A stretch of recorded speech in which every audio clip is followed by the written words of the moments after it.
하나님 말씀 봅니다. 시편 111편 1절에서 10절까지 보겠습니다.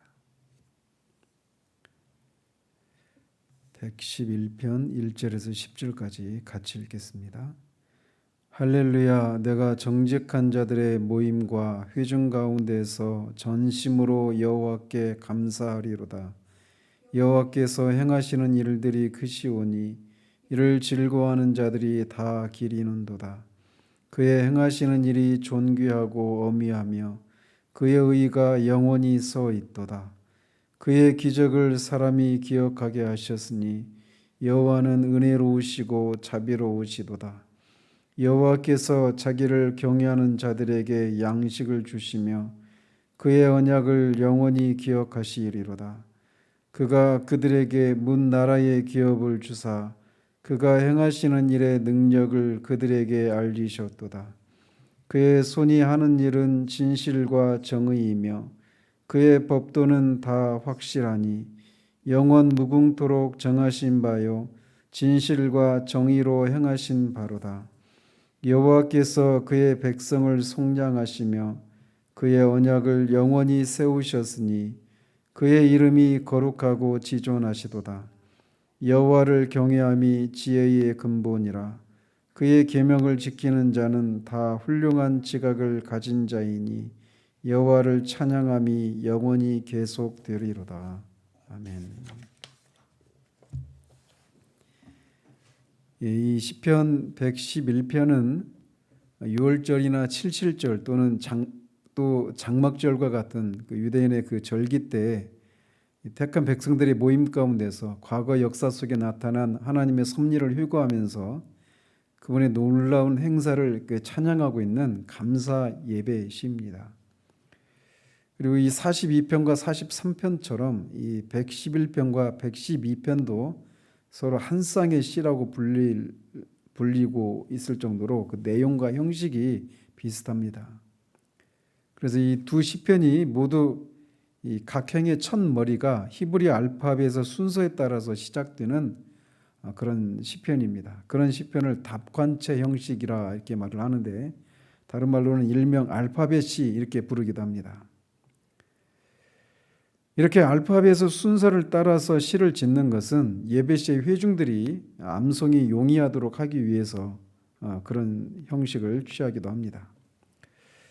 이 시는 크게 네 부분으로 나눌 수 있는데 1절이 그 첫 번째 부분입니다. 그래서 회중의 모임에서 여호와께 찬양하겠다고 선언하고 있는 내용이고 또 2절에서 4절까지가 두 번째 부분으로 그 모임에서 찬양할 내용이 무엇인가를 열거하고 있습니다. 그리고 5절에서 9절까지는 과거 이스라엘의 역사 속에서 베푸셨던 하나님의 은혜와 자비를 회상하며 하나님을 찬양하고 있고 마지막 10절에서 여호와를 경외하는 것이 지혜의 근본이다라고 하는 것을 강조하면서 시를 맺고 있습니다. 그래서 보시면 할렐루야, 내가 정직한 자들의 모임과 회중 가운데서 전심으로 여호와께 감사하리로다, 이렇게 시를 시작합니다.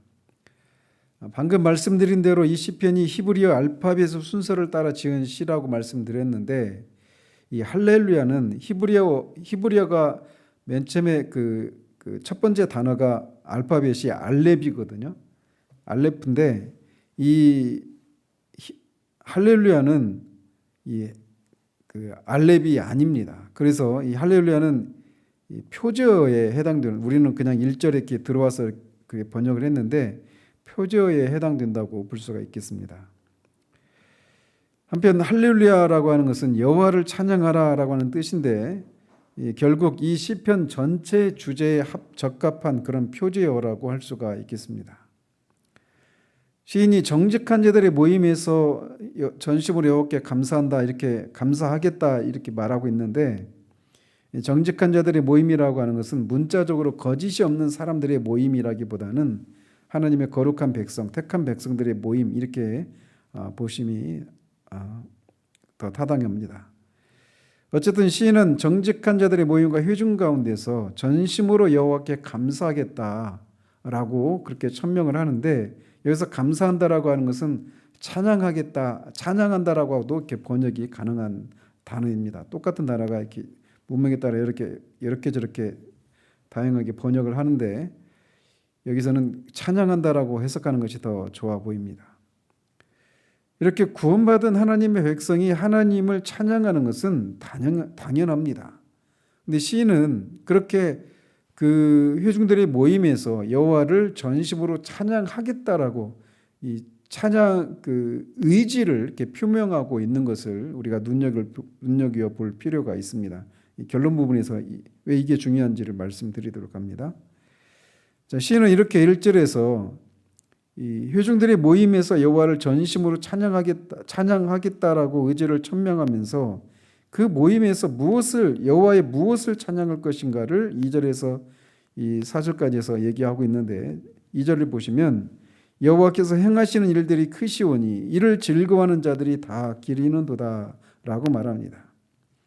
즉 시인은 여호와께서 행하시는 일들을 찬양하겠다라고 노래하고 있는 거예요. 즉 여호와께서 행하신 천지 창조나 창조 세계를 하나님이 다스리시고 통치하시고 이 세상 역사를 주관하시는 그런 일들, 또 하나님의 백성들을 구원하시는 이런 하나님의 일들을 찬양하겠다라고 그렇게 말하고 있는 것이죠. 그리고 이런 하나님의 일들은 인간의 이성으로는 판단할 수 없이 매우 크고 놀라운 일이 아닐 수가 없습니다.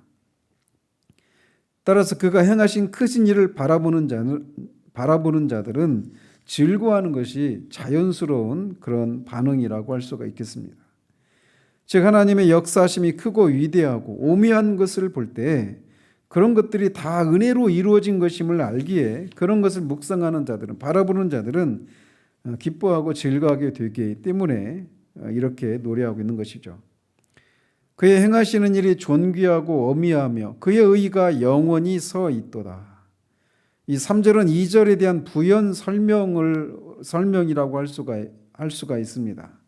즉 하나님의 행사가 그의 영광스러운 위엄으로 가득 차 있다라고 노래를 하고 있어요.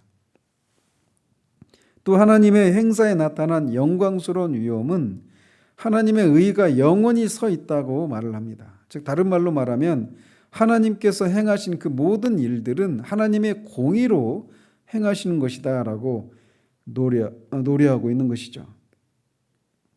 그의 기적을 사람이 기억하게 하셨으니 여호와는 은혜로우시고 자비로우시도다. 하나님이 하신 그 크고 놀라운 일들을 그렇게 사람들이 기억하도록 하셔서 그것을 바라보는 자들마다 하나님을 찬양하도록 하신다라고 노래하고 있습니다. 그래서 출애굽의 과정을 기억하도록 하기 위해서 유월절을 제정하도록 하신다든지, 또는 광야에서의 장막에서 지냈던 것들을 기억하도록 하시기 위해서 이 초막절 절기를 지키도록 하신다든지, 요단강을 마르게 하시고 그 강을 건너게 하시고 훗날의 후대들이 이게 무슨 일이냐라고 하는 것을 기억나도록 하시기 위해서 그 요단강에 있는 이 돌들을 12지파의 그 숫자대로 주워다가 그 밖에다가 기념비를 세우게 하신다든지, 또 신약에서는 그리스도의 그 희생제사를 기억하도록 하시기 위해서 성찬을 제정하신다든지, 이렇게 하나님이 행하신 일들을 하나님의 백성들이 기억하도록 하시기 위해서 그런 여러 가지 절기나 이런 어떤 그런 의식들을 그렇게 제정하시는 방식으로 하나님의 백성들을 그렇게 교훈하신다라는 것이죠. 그런데 그런 것이 여호와가 은혜로우시고 자비로우신 것이다라고 말을 하고 있어요. 사람은 늘 잊기 쉬운 그런 존재입니다. 그래서 우리가 이스라엘의 역사를 광야에서 이스라엘 역사를 우리가 살펴봐서 알 수 있듯이 그들은 불과 그 놀라운 이적을 경험하고도 며칠 지나지 않아서 새로운 위기를 만나면 늘 어떤 원망과 불평을 쏟아내는 그런 모습을 봅니다. 그런데 그런 모습이 그들에게만 특정된 것이 아니라 우리 모든 인간이 다 그래요. 그래서 하나님이 그런 우리 인간의 그런 망각하기 쉬운 우리의 존재의 연약함을 아시기에 그런 것들을 기억하셔서 그런 것들을 행하신 하나님의 어떠하심을 하나님의 백성들로 기억나게 하셔서 그들의 영혼을 건지시고 그들이 믿음으로 행할 수 있도록 도우신단 말이죠. 그렇기 때문에 그런 측면에서 그 하나님이 하신 일들을 기억하게 하시는 것은 하나님이 은혜로우시고 자비로우심을 드러내는 것이다라고 말할 수가 있는 것이죠. 이제 5절에서 9절까지에서는 특별히 하나님의 백성들에게 행하신 일들을 회상하고 있습니다. 여호와께서 자기를 경외하는 자들에게 양식을 주시며 그의 언약을 영원히 기억하시리로다. 이 하나님의 백성들에게 행하신 첫 번째 일을 기억하는데 자기를 경외하는 자들에게 양식을 주신다라고 노래하고 있습니다. 이것은 1차적으로는 이스라엘 백성들이 광야를 지날 때 하나님이 만나와 메추라기를 그들에게 공급해 주신 것을 일컫습니다. 그러나 더 넓게는 결국은 하나님의 택한 백성들에게 하나님께서 그들의 필요를 채우시는 것을 노래하고 있는 것이라고 할 수 있어요. 그러면서 이렇게 하나님께서 당신의 택한 백성들의 필요를 채우시는 것은 그의 언약을 영원히 기억하시기 때문이다라고 노래합니다. 여호와 하나님은 언약의 하나님이시기 때문에 모든 것을 행하실 때 그냥 그때그때 어떤 정연 상황에 따라서 그냥 임기응변식으로 그렇게 하시는 것이 즉흥적으로 하시는 것이 아니라 언약에 따라서 늘 행하신단 말이죠. 여기에 우리의 소망이 있는 겁니다. 하나님은 언약을 체결하시고 그 언약을 따라서 항상 하나님의 백성들을 다루시고 특별히 그들의 필요를 채우시는 하나님이시라는 거죠. 우리는 얼마나 쉽게 어제도 우리가 살펴봤지만 우리는 얼마나 변화무쌍한 그런 존재들입니까? 그러나 하나님은 변함이 없으신 분이죠. 그래서 언약하신 것을, 약속하신 것을 반드시 이루시는 분이시다라는 것이죠. 그것을 시인이 노래하고 있는 것입니다. 언약의 하나님이신 것이 그 언약을 반드시 지키시고 그것을 영원히 기억하시는 그런 하나님이신 것이 우리의 소망이고 위로가 되는 것입니다. 그가 그들에게 문 나라의 기업을 주사 그가 행하시는 일의 능력을 그들에게 알리셨도다. 이것은 1차적으로 여호와께서 가나안 땅을 이스라엘 백성들에게 나눠준 것을 노래하고 있는 것이고 2차적으로는 이스라엘이 문 나라에서 제사장 나라가 된 것을 의미합니다. 그런데 하나님께서 그렇게 이스라엘에게 가나안 땅을 주시고 또 이 문 나라에서 제사장 나라를 삼으신 이것은 이스라엘의 능력으로 인해서 그들에게 어떤 그런 것을 주실 만한 어떤 근거가 있어서가 아니라 하나님의 행하시는 일의 능력으로 그런 것을 주셨다라고 시인은 노래하고 있는 거예요.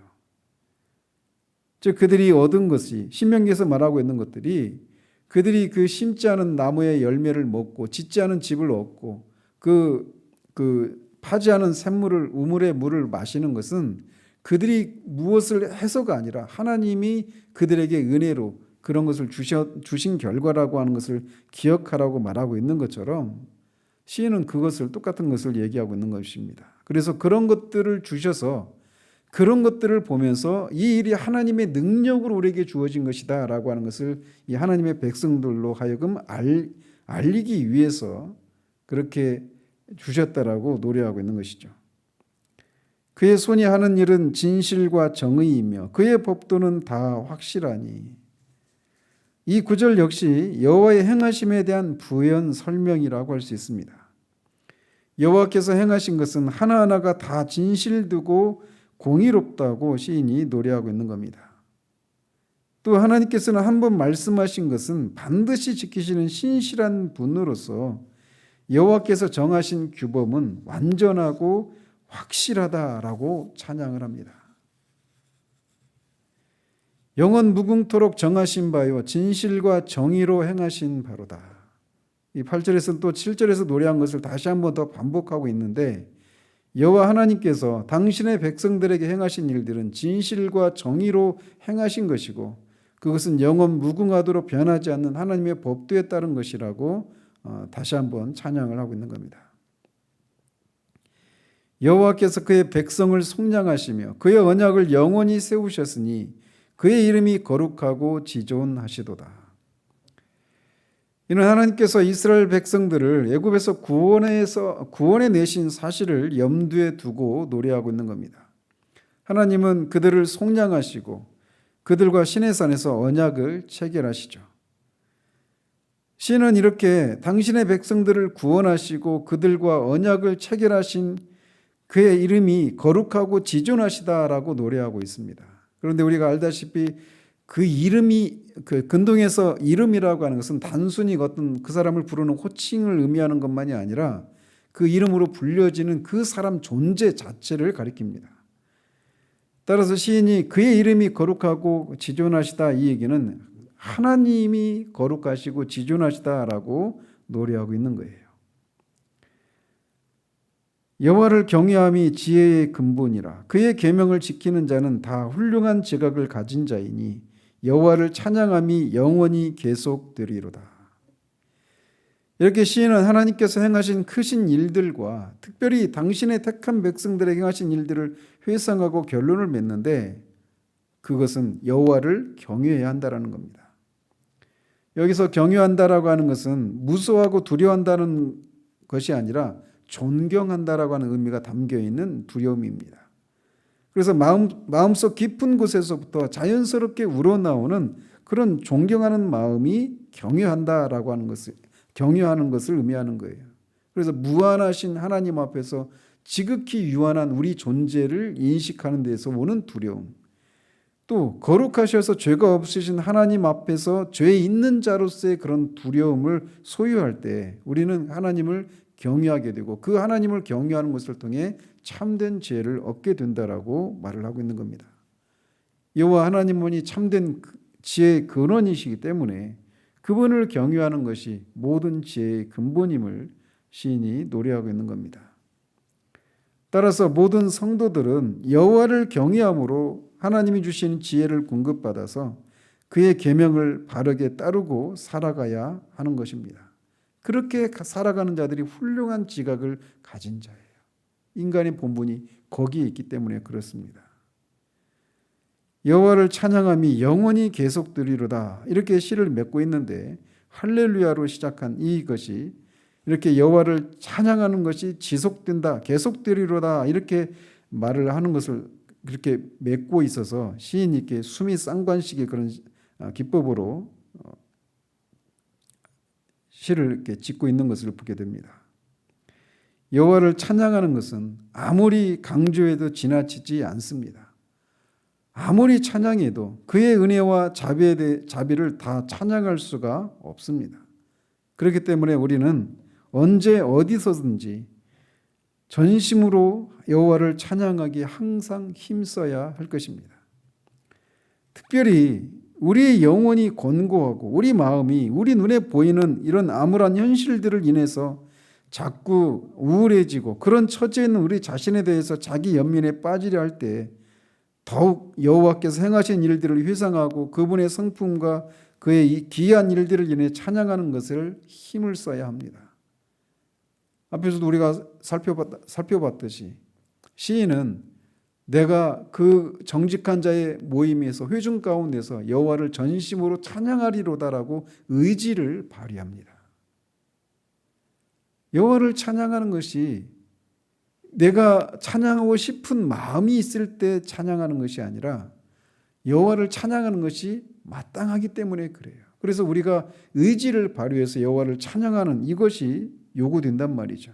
그래서 비록 지금은 우리가 찬양할 것이 없어 보이는 상황이라 하더라도 하나님께서 그 상황을 통해서 결국은 선을 이루실 것이기 때문에 그분의 행하시는 그 하나님을 찬양하는 것은 우리에게 요구되는 것이다라고 말할 수가 있습니다. 그분의 행하시는 일은 크고 기이한 일입니다. 우리가 항상 이 사실을 기억하고 시인처럼 과거에 행하신 일들을 기억하게 하셔서 그분의 어떠하심을 찬양하도록 하셨던 것을 그 원리를 깨닫고 그가 의지를 발휘해서 하나님을 찬양하겠다 이렇게 말하는 것처럼 우리에게도 그런 요구들이 그런 믿음의 행위들이 요구된다라고 할 수 있겠습니다. 이 아침에도 기도 가운데 하나님을 찬양함으로 그 하나님과 교제를 깊이 나누고 하나님이 주신 그런 위로가 있는 그런 기도 시간 되기를 바랍니다. 기도하겠습니다. 하나님 아버지, 시인이 어떤 상황 가운데 있는지 우리가 다 알 수는 없지만 그는 그가 찬양할 만한 그런 상황이든지 아니든지 상관하지 않고 하나님을 찬양하겠다라고 의지를 발휘하고 있는 이 시편을 살펴봅니다. 그가 하나님을 찬양하는 그 찬양하겠다라고 할 때 그가 취한 방식은 과거에 하나님이 행하신 일들을 회상하고 기억함으로 그렇게 하나님을 찬양하겠노라고 하는 것을 보게 됩니다. 우리가 얼마나 눈에 보이고 감각되어지는 것들에 따라서 살아가기 쉬운 존재들인지 주님이 아십니다.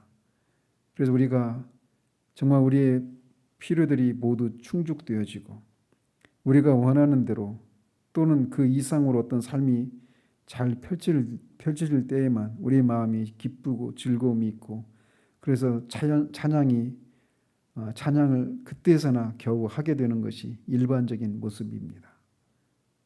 그러나 우리가 찬양할 만한 상황이 아닌 것 같이 보이는 그런 상황 속에서도 시인처럼 하나님의 성품과 하나님의 행하신 일들을 통해 나타난 하나님의 어떠하심을 인해서 우리의 의지를 발휘해서 하나님을 찬양하는 그런 데까지 나아가는 우리들 될 수 있도록 하나님 도우시기를 원합니다.